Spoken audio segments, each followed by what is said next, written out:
Olá, prezados colegas.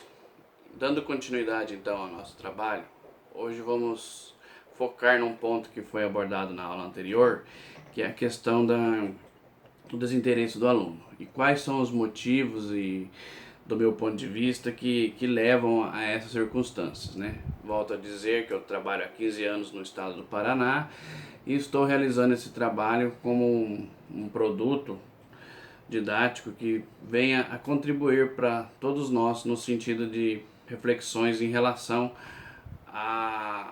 aos quadrinhos no ensino de história. E mais especificamente, né, na temática de um tema sensível que é a história da infância. Bom, em primeiro momento é importante dizer o quê? Essa ideia, ela está mais focada no ensino fundamental, no sexto, sétimo, oitavos e nono anos, que correspondem aos primeiros anos ao ensino fundamental no estado do Paraná. Bom, o que é isso? É aquela fase então em que a criança é criança e pré-adolescente, adolescente, né? No ensino médio, eu entendo, eu também já trabalhei bastante com o ensino médio, eu entendo que fica mais fácil do professor abordar questões relacionadas à história. Então vamos voltar então para os primeiros anos do ensino básico. Bom, na ânsia de a gente querer que o aluno entenda e compreenda os conteúdos históricos, tende-se a se forçar uma ideia, e isso já está relacionado à própria divisão e periodização da história, os materiais didáticos, de uma história pronta, dada e acabada. Ela tem um começo lá na pré-história e ela termina ali no século XX, meados do nosso século atual, século XXI. E isso é muito enfatizado, principalmente nos exercícios, nas atividades e tal. Atualmente, né, você já tem uma reflexão sobre o que é o tempo, qual a importância do tempo, qual é o objetivo da ciência história, né, que é o estudo do homem no tempo, né, o estudo das ações humanas no tempo.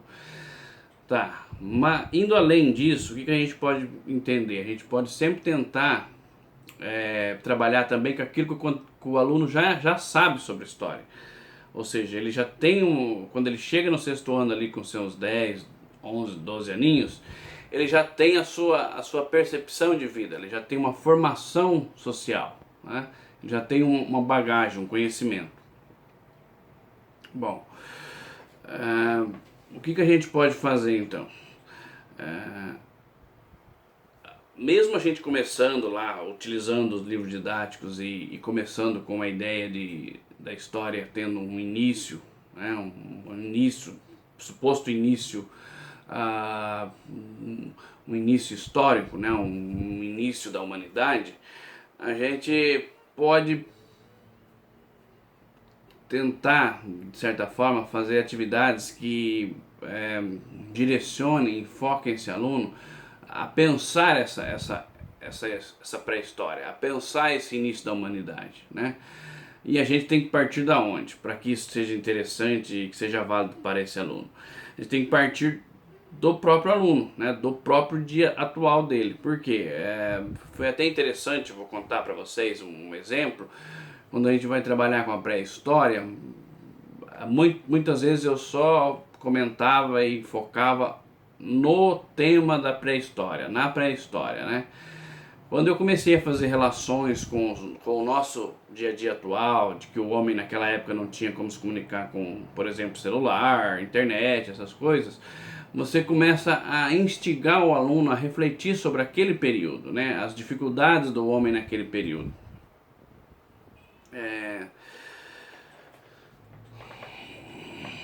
Nessa linha de raciocínio, o que a gente pode perceber? A importância de que eu poderia chamar assim de uma didática imersiva, né? Quanto mais você conseguir com exemplos, com atividades, com até mesmo textos reflexivos ou comentários em aulas expositivas, imergir esse aluno no conteúdo, no caso, o exemplo que eu estou dando agora é a pré-história, isso vai facilitar para que ele realmente compreenda e tenha noção da construção histórica, né? do que seria o tempo da pré-história. né? Então você pode utilizar filmes, quadrinhos, né, imagens que retratem aquela época, né, aquele período, mas sempre trazendo, sempre abordando o tema de uma forma que o faça interligar as relações dele enquanto ser humano atual, no dia a dia da sala de aula, da escola, com a pré-história, ou seja, para que ele entenda, para que ele compreenda, para que ele inicie um processo de aprendizado no sentido do conhecimento histórico, né? Para que ele saiba que ele, enquanto indivíduo, e sua própria natureza enquanto ser humano, houveram outras épocas onde não se tinha celular, telefone, a locomoção não era feita de forma rápida e segura, a alimentação não era farta como é hoje atualmente, né? Então são questões assim que você pode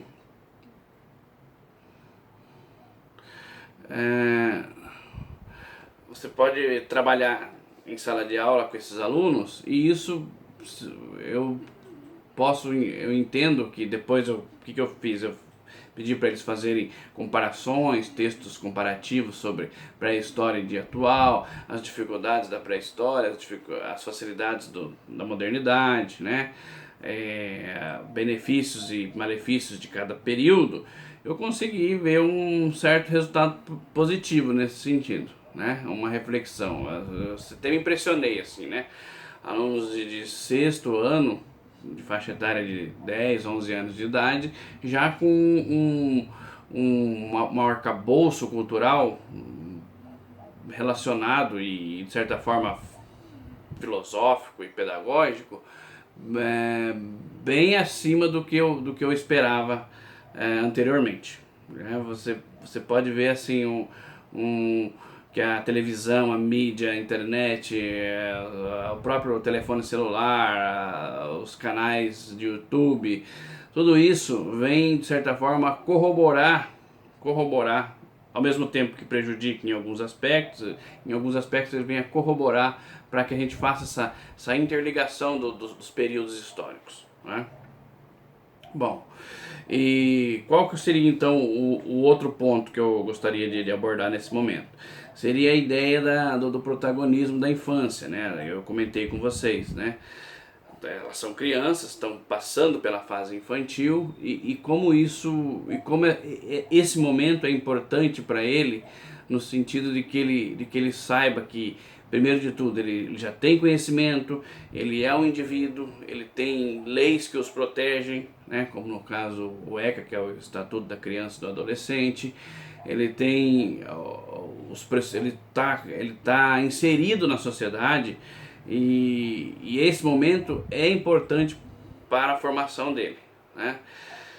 O que eu pensei então? A gente pode começar com dois quadrinhos, né, que eu vou estar apresentando para vocês na próxima aula, né? O primeiro seria então o Trem dos Órfãos, que relata a história de órfãos, né, que são adotados num período obscuro da história americana, que é da população, da habitação do oeste dos Estados Unidos, né, ali na formação ainda não digo na formação, mas na consolidação da sociedade norte-americana.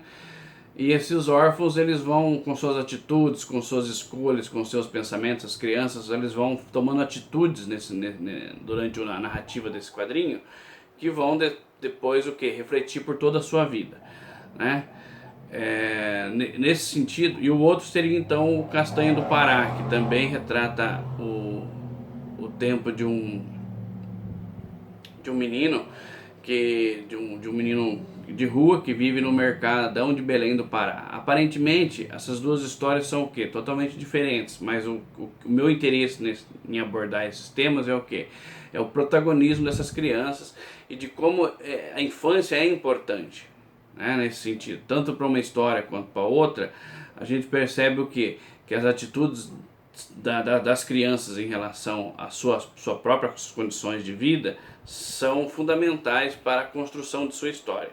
E isso que eu queria trabalhar então com essas crianças, reforçando essa ideia de que eles já têm um conhecimento prévio do que é pré-história, de como eles, enquanto indivíduos, também são protagonistas do seu aprendizado. Eles também são responsáveis pelos seus, seu aprendizado, seja ele bom ou mal. Né? Ele também já pode escolher, ele também já tem liberdades, ele também já tem os seus deveres, e ele é que vai, de certa forma, construir a sua história. Né? No primeiro momento parece um pouco complexo, né? A tal da didática imersiva, mas ao apresentar a primeira história, que será então o Trem dos Órfãos, na próxima aula, vocês vão ver que eu vou estar discutindo alguns temas, algumas imagens, algumas partes da história, vou estar apresentando literalmente o quadrinho para vocês, e vocês vão estar compreendendo melhor.